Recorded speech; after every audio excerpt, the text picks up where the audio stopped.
Is it really that hard? That's a useful question I ask myself a lot when I'm dealing with something that seems difficult, or when I have to do something that seems difficult. It's really useful to try and kind of have some perspective on what human beings have been through in the past, what human beings are capable of tolerating, what things that we have tolerated in the past, and what you're capable of and what other human beings are capable of. It's not a way to invalidate yourself, or because it's frequently used as a way to kind of put people down or diminish their feelings, to say like, oh, there's people starving in Africa and there's people who do much harder things than this and whatever else. I don't think that's hugely useful. I think that's just a sort of way of shaming people. But on a personal level, it can be incredibly useful to think about what other people have been able to endure, basically, when you're engaging in something that seems difficult, because often that's just the way that we frame it in our heads. We tell ourselves that things are really difficult. We've decided, oh, this must be difficult, therefore I'm going to experience it as a really difficult thing. And you don't have to. You can reframe it in your head and think, well, compared to, for example, somebody who was starved and beaten and forced to work in a concentration camp for 14 hours a day, 16 hours a day, this is incredibly easy. This is a holiday. And whatever example you want to use, slavery or anything else, like I think it's helpful to remember what people have endured before you, and many of whom, with their spirits completely intact and with their sense of self completely intact, and kind of some people like came out the other end of that, still whole in a sense. And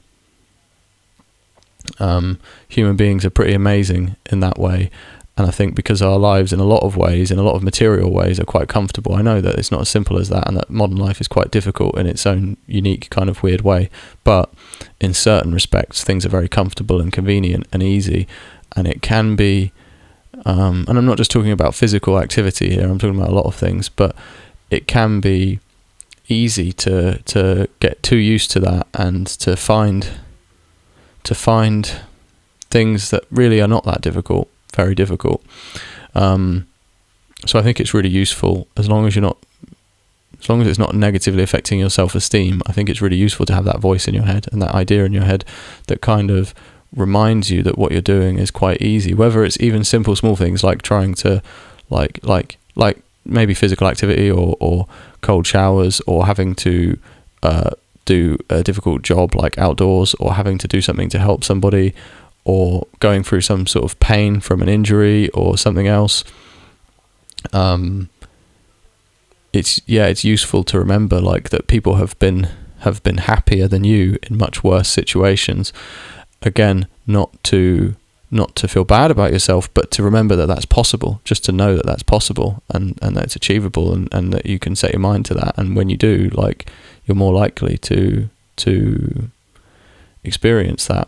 And I think the same applies to trying to achieve your goals. Like, you can think of all the things that you have to do, and you can think like, oh, this is an insurmountable task. If I want to succeed at X, I have to do this. Then you can realize, like, actually, that's pretty easy. Like, I don't want to do any of those things. They're all a bit of a chore, but that's easy. I've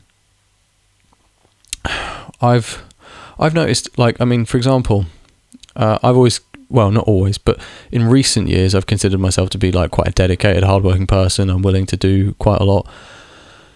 But then I would sort of get stuck with certain things, like learning languages, for example, and I would be like, oh, this is so like difficult and boring. And then I thought, like, students who, I wouldn't consider students like the hardest bunch of people in the world or the most mentally tough people on the planet. At the same time, students sometimes study for like 12, 14 hours a day, and they're studying boring stuff, like, especially if they're at like medical school and stuff, they're studying like boring stuff a lot of the time, and they're stuck in a tiny room, and they're memorizing information like over and over again, the same boring information, and they do this for like endlessly for years, and often it's like some people go crazy from it or like kill themselves or they have to take medication, and like that's not good, obviously, but if I started applying that to learning languages. I thought if medical students can sit there for 14 hours when they want to go outside and they want to do other stuff and they want to socialize and they want to watch TV, but they're studying this stuff for like 14 hours a day, then I can put a little bit more effort into learning languages or to reading a scientific paper that I think is boring. It's not that difficult. It's really not that difficult. And if it is that difficult, then I have a problem, basically. And like, I should probably try to understand why it's difficult for me specifically, why something that would be easy for somebody else is so difficult for me. And again, that shouldn't be a source of low self-esteem. There's no point feeling bad about yourself, but it should be a point of inquiry. I should be asking myself, like, why is this so difficult then? If someone else who seems fairly normal could do this easily, why is it difficult for me?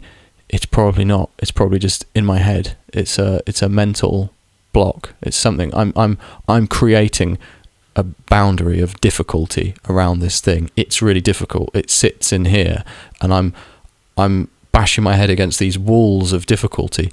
Just let it go. I'm making it sound simple. It's not simple, but you can ultimately just kind of let that go and just allow yourself to be, and to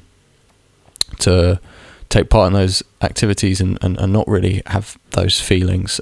You might not be riveted. It might not be, you might not be super effective in the way that you want to be, but it doesn't usually, in my opinion, have to be as difficult as we tell ourselves it does.